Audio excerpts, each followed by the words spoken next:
pals, I'm here today to talk about 5 of my favourite memoirs. So I think I've probably read over 100 memoirs at this point, and I've probably read all of the memoirs in my life over the last sort of 11 years since I've been more of an adult reader. And I should have read many, many more than that because I give the highest amount of 5 stars to memoirs compared to any other book I read. I have the best success rate with them. And so yeah, I've done one of these videos before, a few years ago actually, and I said at the time, I'm going to be doing these really regularly, but never did another one. So there are lots more books that I've given 5 stars that are memoirs that I love, so I thought I would do another one of these videos, and then hopefully I won't leave such a big gap in between this and the next one. So the first book I'm going to talk about is Heavy by Kisei Lehman. Obviously I'm going to say with all of these books, I absolutely loved these.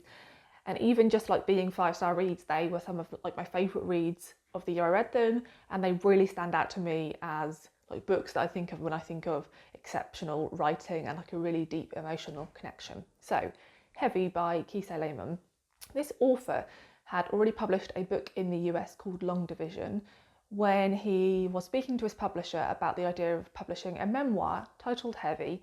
And the concept of that memoir was to discuss his struggles with weight throughout his life and being a heavy man, and connecting that to the food. Where he's from is rural Mississippi, so he was going to write a lot about that and write about sort of recipes that had been passed down from his mother and his grandmother. But when he started to write that book, he realised he had a lot more he wanted to say about heaviness. And rather than just focus on the physicality of heaviness, he wanted to talk about the kind of emotional weight of heaviness that you can carry from like emotional trauma that's been passed down to you. This is the only memoir I'm going to recommend today that is told in like straight chronological order, which is quite weird for me because I do tend to enjoy memoirs that feel like a little bit more experimental with the form. But I really love this one, and something that made it a really kind of deep and emotional read is that Kisei writes this book as a letter to his mother, someone who he has a very fraught and complex relationship with. So when he was growing up in his family home, there was a lot of domestic violence, both between his mother and her partners, and also his mother was violent towards Kisei as he was growing up. And so you see those kind of early years of his childhood and this really complex relationship he has with his mother, where he really honours and respects her and loves her, but also has this kind of deep fear of her. And then as you move through his kind of teenage years, there's some really difficult sections to read in terms of the expectation he feels that is put on him as a young black man, especially a large young black man, and situations he's in where he's clearly not comfortable with the things he's doing, but he does them anyway because he feels that he's expected to. There's a lot in this book about the expectations of being a black man, and particularly, like I said, a large black man, and then that's compounded even further by the area he was raised in. And as the memoir moves forward, it starts to discuss what it's like for him as an adult and his relationship with his mother now. Now, both him and his mother are successful academics, and he writes in the book that his mother actually earns more than him, yet she often asks him to borrow money to pay off debt she has. But he's realised that quite often she lies about the reason for borrowing the money. And he discusses the fact that he has a gambling addiction, which is something he kind of fights with, and his relationship with food and with the gambling is quite tied up, and they're things that he thinks his mother kind of also experiences. So this is just, yeah, an excellent memoir. There are whole scenes I remember exactly how I felt when I read them, exactly where I was when I read them. I think that's always a really good sign of a book, when you remember like precisely where you were sitting when you read certain scenes. I just think this is absolutely amazing. I don't read many books, non-fiction or fiction, by men, but I think this is an example of when you can read a book written by a man that actually addresses toxic masculinity and how that harms, you know, kind of everyone in society. And I think this book is just an excellent example of that interrogation. And the next one is Carrie, a memoir of survival on stolen land by Toni Jensen. This is a very beautiful book, both physically and emotionally when you read it. So this is my favourite type of memoir because not only is it beautifully written, but it blends the personal with the socio-political, which is something I just love as a reader. And I think she does this to such an astounding degree. So the kind of setup of this memoir is that it's told through snapshots with the author's contact with gun violence, and at all times that is seen through the lens of her being an Indigenous woman. She's Métis. This memoir is told non-chronologically, and as I said, it looks at snapshots of her connections with gun violence.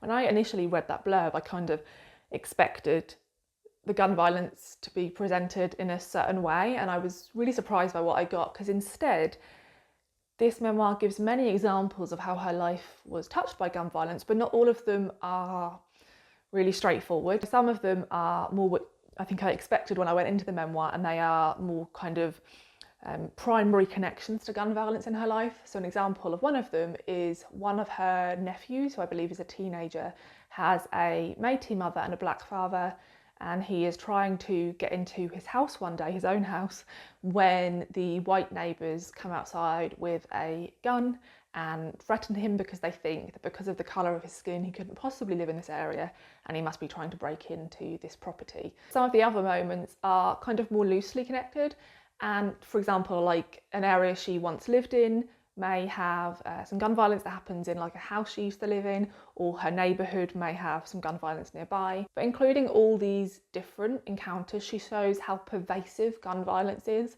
and how, depending on where you are in society, both to do with race and with class, how much closer you can be to gun violence and the threat of gun violence. And something she also does in this memoir, which I think was just researched and written to such an excellent degree, is she connects gun violence to domestic violence and proves that a lot of men that commit domestic violence against women then go on to commit violence linked to guns. And she talks about the fact that if we dealt with domestic violence much more seriously and cared much more about the violence that happens towards women in their own homes, then we could perhaps stop these men before they become people who are involved in gun violence. And the way that's linked to all this personal narrative is just seamlessly done. Something else she does that I found really unique is throughout the book she uses dictionary definitions of words. And these might not be like really complex words that you haven't heard of, but in using the dictionary definitions of those words, she points out the impact of colonisation on the dictionary, and the fact that these kind of everyday words we use in society are themselves threaded through with racism and violence. Yeah, I just thought this book was absolutely brilliantly researched, really brilliantly written, and incredibly like self-aware of her place in society. Like, she comments on the fact that she is white passing, and that does really change her experience as a Métis woman. So yeah, I would highly recommend this one. I thought it was astounding. The next one is After the Eclipse by Sarah Perry. I've literally just been flicking through all these and I just immediately want to pick this one up and reread it. So I think I might do that. I mean, I would love to do it with all of these, but this has stood out to me over the years as like one of my favourite books of all time. So I'd highly recommend it, as I said, with all of these. So the premise of this is a memoir that Sarah Perry, that is not the Sarah Perry who wrote The Essex Serpent and Melmoth. This is an American author, and I believe this is the only book she's written. I mean, I'm pretty certain, because if she's written another book, I would have already got my grubby little paws on it. And this book is about Sarah Perry's mother, Crystal, who tragically was murdered when she herself was a young woman, but when Sarah was a young girl. I think she was around 11 years of age. And her mother was murdered via like a house break-in. She was sexually assaulted and killed in the house when Sarah was in the house hiding. And so Sarah was the person who like found her mother afterwards and ran to get help. So just this incredibly traumatic experience for Sarah to have lived through. Now, this book is told chronologically, but in two intertwining threads, okay? So one of the chronologies is from the moment of Crystal's parents meeting and having her, and goes all the way up through Crystal growing up, becoming a young woman, having Sarah, raising Sarah, and then all the way up to the point of her death. And the other narrative arc is after the event that she calls the eclipse, and that is from the point of her mother's death throughout the years after. Sarah was kind of shuttled around between different family members and never really felt particularly safe or wanted by any of the people who cared for her, and leads up all the way kind of to the publication of this novel. And that section deals with the kind of police investigation into the murder of her mother. So this book could very easily be the kind of standard true crime narrative we're used to reading. I abhor those type of narratives though, so this was completely not that. Instead, this book sought to upend those narratives we expect. So it really interrogated why we want all the salacious details of horrific crimes, why we are more interested in the perpetrator rather than the victim, why the victim is barely mentioned a lot of the times in these like documentaries or podcasts or true crime books, and why even if they are mentioned, they always have to be painted as very pure and innocent and angelic. And as soon as there is something about them that isn't completely what we would view as innocent, then oftentimes these women are either shunned or not spoken about at all. You know, in large part, that's why we hear about a lot of white women who are murdered and missing and not a lot of women of colour.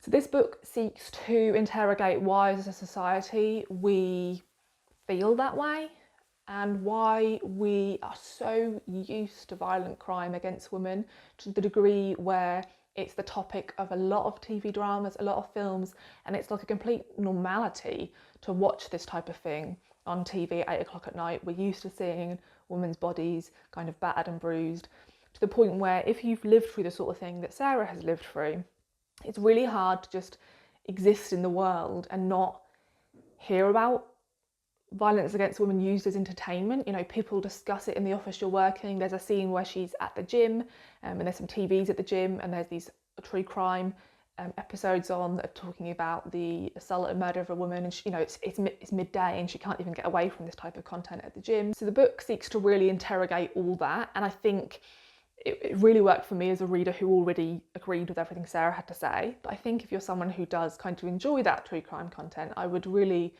encourage you to read this type of book, because I think it's really important to consider the fact that maybe the way in which this type of violent crime is presented is not okay.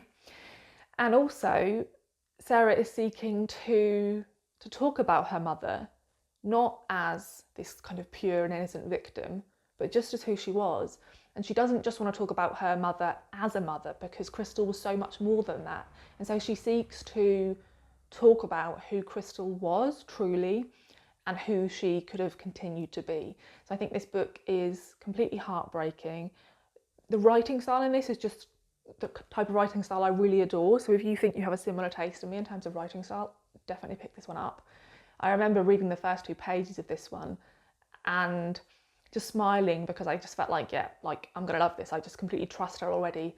I can really see everything she's describing and I'm just completely on board with this. So yeah, one of my favourite books of all time. I would highly recommend it. The next one is Inferno, a memoir of motherhood and madness by Catherine Cho. Now I actually listened to this on audio narrated by the author, and I would highly recommend that read because it was wonderful. But I did pick myself up a physical copy afterwards. Although I will say I think this cover is like pretty rubbish, and I think the North American cover is much more fitting for this book. But cover aside, the premise of this memoir is that Catherine Cho had a baby boy, and several months after having her son, her husband took her into a psych ward and got her admitted, and she was admitted on the basis of having postpartum psychosis. This book is told again in 2 timelines. One of those timelines is from the point where Catherine and her husband met and leads all the way up to the birth of her son and sort of up to the moment of her being admitted to the psych ward. And the other narrative arc is from the point where she is admitted to the psych ward and she kind of comes around after being heavily drugged and is trying to figure out why the hell she's there and to get better, and leads you all the way up to the point of her getting out of the psych ward.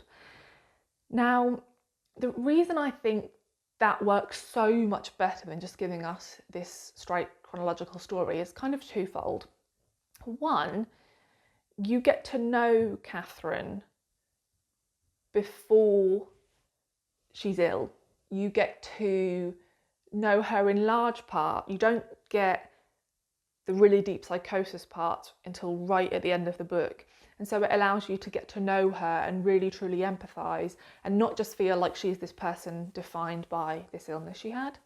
And secondly, it allows you to feel her confusion and terror, because when she's in the psych ward and that kind of, the book opens with that, she's really confused, you're really confused, you haven't really been given any information and you don't really know what the treatment is or how long she's going to be there along with her. And so I think that those narrative arcs really work, and I think the way they were kind of twined through one another wasn't at all confusing to read. It was very clear. One of the things I loved about this book is that it's very beautifully written. It feels like Catherine Cho could be a poet. This feels quite vignette-y at points. The descriptions are really beautiful and detailed, and there is a lot of references to Korean folk tales and fairy tales because of the heritage of Catherine and her husband. They are Korean American, but they live in the UK. And part of Korean tradition is that children do not leave the house until they're 100 days old. I believe this is a tradition passed on from times when it was quite common for children not to survive until their 100th birthday. And so it was seen that it was kind of tempting fate to celebrate a child entering the world before they'd survived the 100 days. And so both Catherine's direct family and her in-laws don't want her to come out of the house with her son before the 100 days is up, but because they live in the UK, they really want to visit their family in the US. They decide to leave before the 100 days are up, fly over to the US and kind of travel around seeing their family, and then celebrate the 100-day celebration in the US with their family. And it's at this point, in these days leading up to this celebration, that Catherine really starts to deteriorate. And what I think is really brilliant about this book, and this is why I think oftentimes memoirs must be so tricky to write, is that it is clear that family members, particularly the in-laws, do things that really don't help Catherine and really heighten her sense of paranoia and insecurities. But what she does is she tells you their actions, she tells you how it made her feel, but she never actually casts any judgment. She never actually says this is so-and-so's fault. I thought the way in which she treated all that, so deftly, was really well done. And I think all the commentary on this to do with the expectation of mothers, how they are expected to not only care for their newborn child, but also to kind of present themselves in a certain way to family. I think all of that was really powerful. I think this might be a difficult book to read if you are kind of expecting a child or have just had one, but I think if you are kind of far enough removed from that, or if that's just not something you foresee in your life, which is the case with me, I think this book is definitely one worth reading. And it's also just interesting in terms of how the psychiatric ward treat Catherine. One thing I found really interesting about this is I had a friend who was training to be a psychiatrist, and for a year she worked on an internship in a psychiatric ward where mothers were sent with their babies when they had experiences like postpartum psychosis. And so I kept thinking it was really weird that Catherine's son hasn't been sent in there with her, and that was a difficulty she had, was really missing him. And there's an afterword where she writes about the fact that that's standard procedure in the UK. The child is sent in with the mother because in the UK psychiatrists feel that they can help the mother more when the baby is there with her. But in the US, that isn't how they deal with it, and the child, in fact, is kept entirely separate from the mother while she's treated. And she kind of talks about the fact that that kind of made things worse for her and made it harder for her to integrate back into the family afterwards. So I think all that was really interesting too. And then lastly, we have Men We Reaped by Jesmyn Ward. This memoir is about the fact that Jesmyn lost 5 men in her life to quite early deaths, and she is writing about that experience. Now again, this is told with 2 narrative threads, one moving forward and one moving backwards. The more traditional narrative thread is talking about Jesmyn's life from her kind of girlhood, leading all the way up to the first loss she went through, which is the loss of her brother, who she was incredibly close to, and then kind of moves forward. The other narrative arc is talking about the men themselves, so rather talking about kind of Jesmyn's life and her experiences, it's talking about who these men were and what ultimately happened to them that led to their death. And she does those in kind of 5 sections. And in doing that, what we get to see is we get to know Jesmyn before this grief starts to impact her life. And we're also left with the sort of most personal loss she had, that of her brother, is the kind of last death we deal with, which I think works in terms of just emotional capacity to get through this book, because it is of course very upsetting. And In writing about these men, what Jesmond is trying to explore is the fact that all these men were African American men growing up in rural Mississippi, quite oftentimes in poverty, and she is talking about the fact that it is impossible to not tie their race and their class to each of their deaths. Now, they all died in different ways, but she manages to link their race and their class and their gender to each of their deaths and talk about the fact that these things are only possible in a country like America because a country like America doesn't value the lives of these young black men. I think both in just like a personal narrative, this is beautifully written. The way in which she speaks about these men is really beautiful, and I love the coming of age narrative. I thought that was really well done. But also in terms of this kind of more socio-economic discussion, I think it's really well written. Something else that I think she handles really well is that she's talking about a society in which men are regularly quite absent, and families where mothers have to become kind of everything for their family, and sort of are these ruling matriarchs.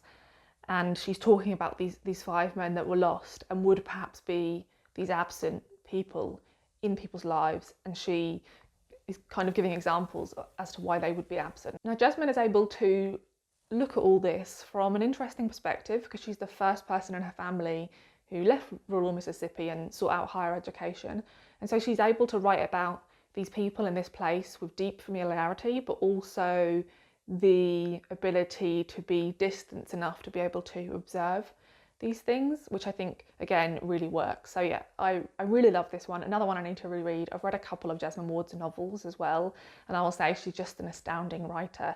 She's one of those writers, when she describes something, you can see it, you can taste it, you can smell it, you can touch it, you just feel like you're completely there. She really captures a room. So I highly recommend this one as well. So those are the 5 memoirs I would like to recommend. I would love to know which ones you've read and what you thought of them. And also feel free to recommend me any memoirs down below, because if I haven't read them, I would love to give them a go. Thanks for watching, and I'll see you in the next video. Bye.